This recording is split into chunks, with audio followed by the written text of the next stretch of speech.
I'm going to show you a few abdominal exercises that you can do that's going to work the transverse abdominal area. So a lot of our things that we do in conventional ab class works just the rectus abdominis. And if you have a diastasis, which is the separation of the rectus abdominis muscles, you don't really want to focus on just doing the six-packs ab, the recti abdominal abs. You really want to focus on the transverse abs. And working the transverse abs isn't just for people who have a diastasis recti. Really, any person should be working the transverse abdominal muscles. Now, when you come down, it's really important that you are in correct alignment. So correct alignment means leveling the pelvis. So you want to have your hip bones and your pubic bone parallel to one another. So for some people, the pubic bone is tilted up and the hip bones are down. So you have to then start to level this, press the tailbone down a little bit to get it level. You'll notice that when this happens, there becomes a greater space in your back. And for some people, the ribs start to lift forward and you start to rib thrust. And so to combat that, if that is you, you add a modification, which is a little bit of a lift in your shoulders. So you get this on your shoulders. You can also get a block for your head.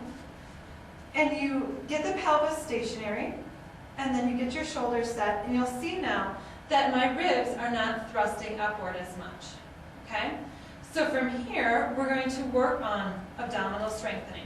So we're going to pull the transverse abdominal muscles in. We're going to pull the navel down a little bit. Everything is staying level here. And we're going to start to lift one foot off the floor, and we're going to slide that foot out. And then slide it back in. And then go to the other side.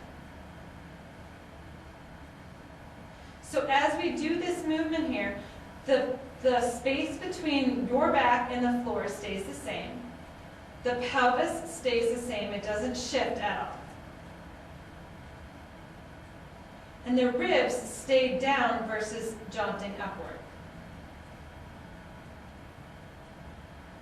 Okay, the next one that we're going to do is we're going to lift the knee up, and we're going to straighten it straight out, and then come back in and down.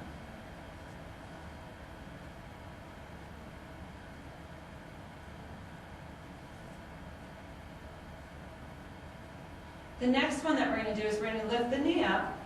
We're going to pause at the top so that you're really concentrating on drawing everything in. Everything is staying in good alignment, taking it down. Opposite side. And then coming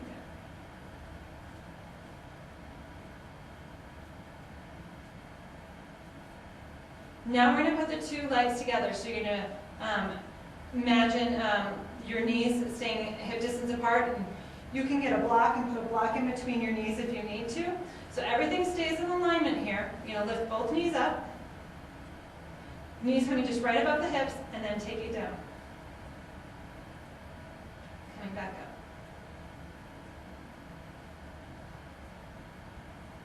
So really controlled here. Everything stays in alignment.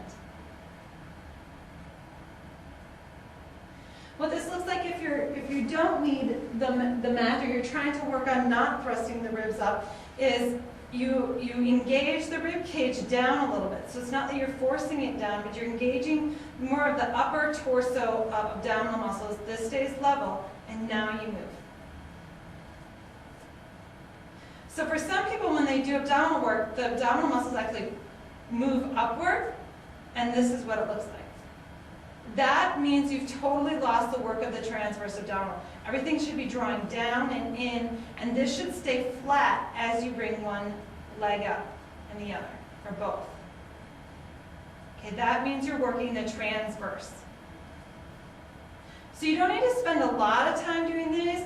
You don't need to spend a half hour. It's more about the quality. So spending 2 to 3 minutes really focusing on the alignment, focusing on the engagement of drawing in and drawing up, so drawing down and in, keeping that as you move. That is how you work your transverse abdominal muscles successfully.